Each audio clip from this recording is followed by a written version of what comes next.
Assalamualaikum, salam sejahtera bagi kita semua.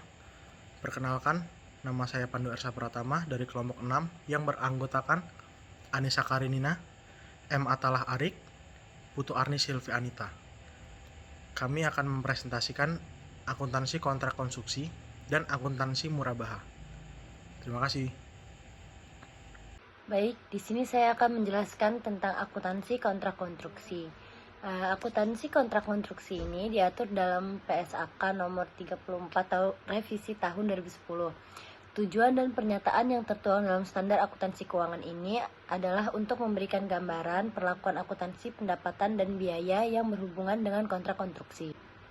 Akuntansi kontrak konstruksi adalah suatu kontrak yang dinegosiasikan secara khusus untuk konstruksi atau aset atau kombinasi aset yang berhubungan erat satu sama lain dalam hal rancangan, teknologi, dan fungsi atau tujuan atau penggunaan pokok. Kontrak konstruksi dibagi menjadi dua. Yang pertama yaitu ada kontrak pemberian jasa yang berhubungan langsung dengan konstruksi aset. Yang kedua yaitu kontrak untuk penghancuran atau restorasi aset dan restorasi lingkungan setelah penghancuran aset. Dalam perumusannya, kontrak konstruksi terbentuk dalam berbagai cara yang digolongkan. Nah, yang pertama itu ada kontrak harga tetap. Kontrak harga tetap itu kontrak yang disyaratkan bahwa kontraktor telah menyetujui nilai kontrak atau tarif tetap yang telah ditentukan per unit outputnya. Yang kedua itu ada kontrak biaya plus. Nah, kontrak biaya plus ini kontraktor mendapat penggantian untuk biaya yang telah diizinkan atau telah ditentukan ditambah imbalan tetap dengan persentase terhadap imbalannya. Selanjutnya yaitu lingkup usaha jasa konstruksi. Surat edaran Direktur Jenderal Pajak yang menyatakan pengertian pekerjaan konstruksi yang mengacu kepada Undang-Undang Nomor 18 Tahun 1999 tentang jasa konstruksi dan Peraturan Pemerintah Nomor 28 Tahun 2000 tentang usaha dan peran serta masyarakat jasa konstruksi, yaitu keseluruhan atau sebagian rangkaian kegiatan perencanaan dan atau pelaksanaan beserta pengawasan dan yang mencakup pekerjaan arsitektural, sipil, mekanikal, elektrikal, dan tata lingkungan masing-masing beserta kelengkapannya, dan untuk mewujudkan suatu bangunan atau bentuk fisik lain termasuk dengan perawatannya. Jenis usaha konstruksi. Nah, terdiri atas usaha perencanaan konstruksi masing-masing dilaksanakan oleh yang pertama yaitu perencanaan konstruksi, yang kedua usaha pelaksanaan konstruksi dan usaha pengawasan konstruksi, yang ketiga yaitu pelaksanaan konstruksi dan pengawasan konstruksi. Selanjutnya yaitu ada metode kontrak konstruksi. Metode kontrak konstruksi ini terbagi menjadi dua. Yang pertama ada metode kontrak selesai. Nah, metode kontrak selesai ini adalah metode pengakuan pendapatan yang dimana perusahaan tidak mengakui pendapatan dan keuntungan sampai kontrak selesai. Selanjutnya ada metode persentase penyelesaian. Nah, dalam metode ini mengharuskan perusahaan mengakui pendapatan dan biaya sesuai tingkat kemajuan ataupun penyelesaian pekerjaan yang tidak perlu menunggu selesainya kontrak. Contoh pajak penghasilan jasa konstruksi, suatu proyek konstruksi yang bernilai 1 miliar dengan jangka waktu pelaksanaan pekerjaan tahun 2016 sampai 2020 atau 5 tahun. Keterangan biaya yang terjadi pada tiap tahunnya sebagai berikut. Tahun 2016 akumulasi biaya sampai dengan akhir tahun buku 150 juta. Perkiraan sisa biaya penyelesaian proyek 700 juta. Tahun 2017 akumulasi biaya sampai dengan akhir tahun buku 400 juta. Perkiraan sisa biaya penyelesaian proyek 450 juta. Tahun 2018 akumulasi biaya sampai dengan akhir tahun buku 600 juta. Perkiraan sisa biaya penyelesaian proyek 250 juta. Tahun 2019 akumulasi biaya sampai dengan akhir tahun buku 750 juta. Perkiraan sisa biaya penyelesaian proyek 100 juta. Tahun 2020 total biaya proyek 875 juta. Dikurang total perkiraan semula senilai 850 juta. Laba bruto usaha setiap tahun dihitung sebagai berikut. Tahun 2016 harga kontrak 1 miliar. Akumulasi biaya sampai dengan akhir tahun 2018 150 juta. Perkiraan sisa biaya penyelesaian proyek 700 juta. Jadi hasilnya 850 juta. Perkiraan laba bruto usaha proyek senilai 150 juta. Contoh dari 1 miliar dikurang 850 juta. Laba bruto usaha tahun 2019 150 juta per 850 juta dikali 150 juta. Hasilnya 26.470.588,23. Tahun 2017 harga kontrak 1 miliar, akumulasi biaya sampai dengan akhir tahun 2017 400 juta. Perkiraan sisa biaya penyelesaian proyek 450 juta. Jadi hasilnya 850 juta. Perkiraan laba bruto usaha proyek senilai 150 juta dari 1 miliar dikurang 850 juta. Laba bruto usaha sampai dengan tahun 2017 400 juta per 850 juta dikali 150 juta sama dengan 70.588,235,29. Laba bruto usaha sampai dengan tahun 2016 26.470.588,23. Jadi laba bruto usaha tahun 2017 sama dengan 44.117.647,6.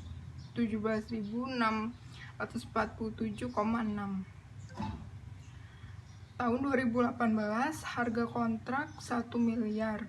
Akumulasi biaya sampai dengan akhir tahun 2018 600 juta.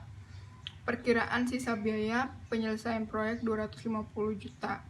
Jadi 850 juta. Perkiraan laba bruto usaha proyek 150 juta. Laba bruto usaha sampai dengan tahun 2018 600 juta per 850 juta dikali 150 juta. Hasilnya 105 juta 882.352,94. Laba bruto usaha sampai dengan tahun 2017 70 juta 588.235,29. Laba bruto usaha tahun 2018 35 juta 294.117.000,65. Tahun 2019 harga kontrak 1 miliar, akumulasi biaya sampai dengan akhir tahun 2018 750 juta. Perkiraan sisa biaya penyelesaian proyek 100 juta. Jadi 850 juta. Perkiraan laba bruto usaha proyeknya 150 juta. Laba bruto usaha sampai dengan tahun 2019 750 juta per 850 juta dikali 150, hasilnya 132 juta 352.941,17. Laba bruto usaha sampai dengan tahun 2018 105.882.352,94. Laba bruto usaha tahun 2019 yaitu 26.470.588,23. Tahun 2020 harga kontrak 1 miliar, total biaya proyek 875 juta. Laba bruto usaha proyek 125 juta. Laba bruto usaha sampai dengan tahun 2019 132.941,17. Jadi laba rugi usaha tahun 2020 senilai 7.352.941,17. Batasan dalam pengenaan pajak usaha jasa konstruksi.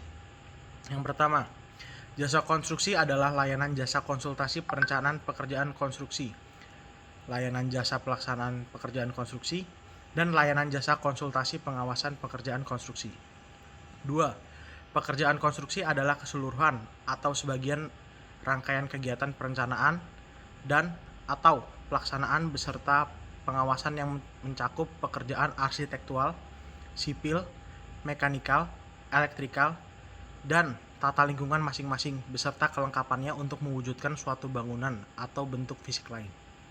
3. Perencanaan konstruksi adalah pemberian jasa oleh orang pribadi atau badan yang dinyatakan ahli yang profesional di bidang perencanaan jasa konstruksi yang mampu mewujudkan pekerjaan dalam bentuk dokumen perencanaan bangunan fisik lain.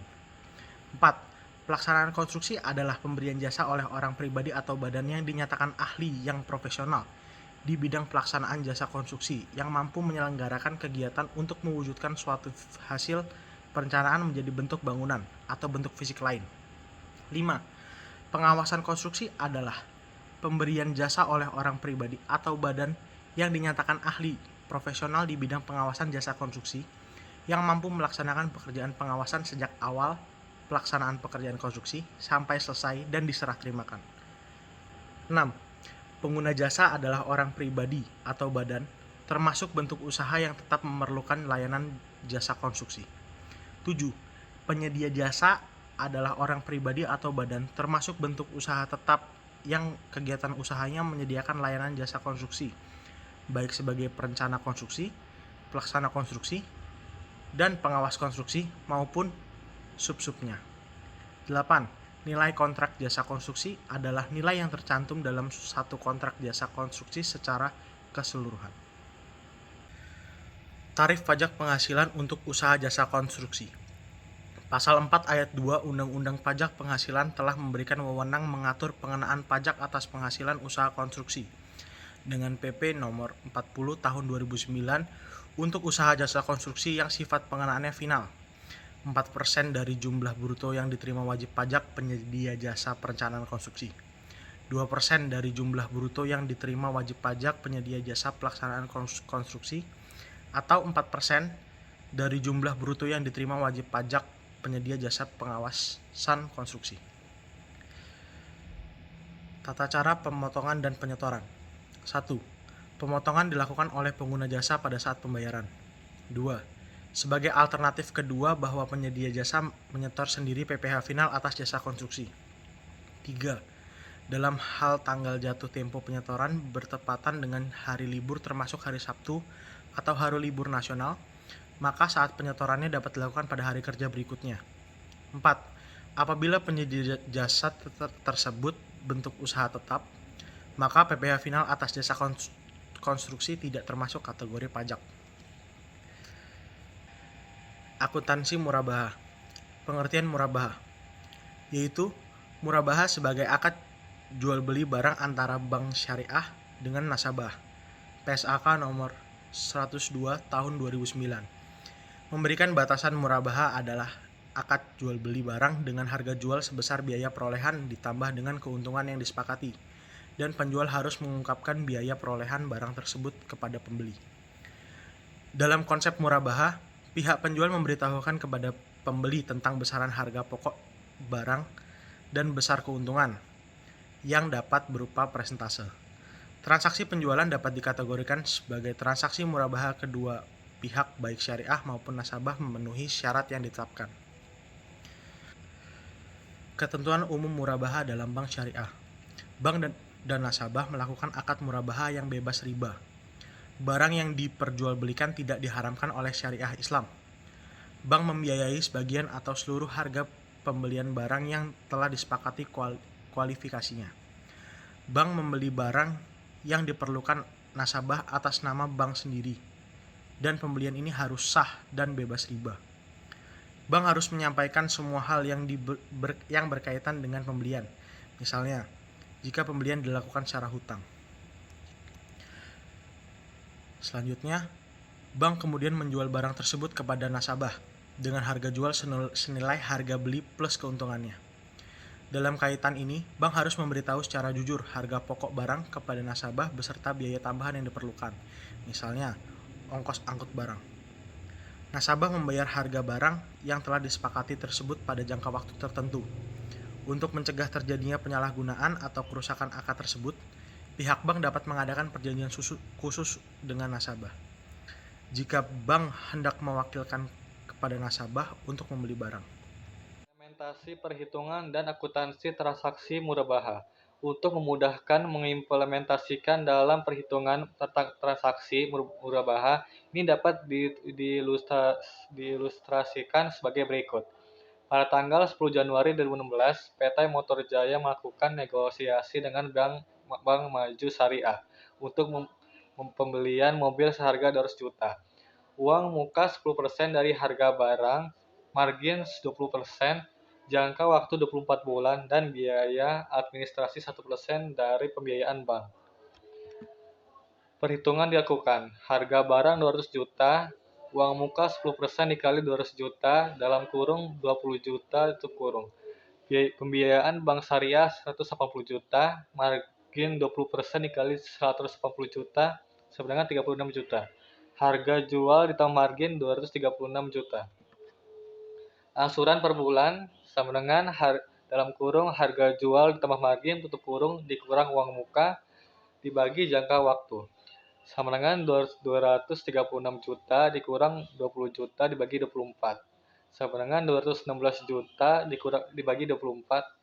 Besar angsuran per bulan sama dengan 9 juta. Ayat jurnal yang diperlukan. Yang pertama, saat pengakuan uang muka. Akun tabungan murabahah Bank Maju Syariah didebit 20 juta, uang muka dikredit 20 juta. Yang kedua, saat membeli langsung tunai kepada supplier. Persediaan aset murabahah didebit 200 juta, kas dikredit 200 juta. Yang ketiga, saat akan disepakati dan pencatatan penjualan murabahah, piutang murabahah didebit 236 juta, persediaan aset murabahah dikredit 200 juta, dan margin murabahah yang ditangguhkan dikredit 36 juta. Sekian dari kelompok kami. Apabila ada kesalahan, kami mohon maaf. Wassalamualaikum warahmatullahi wabarakatuh.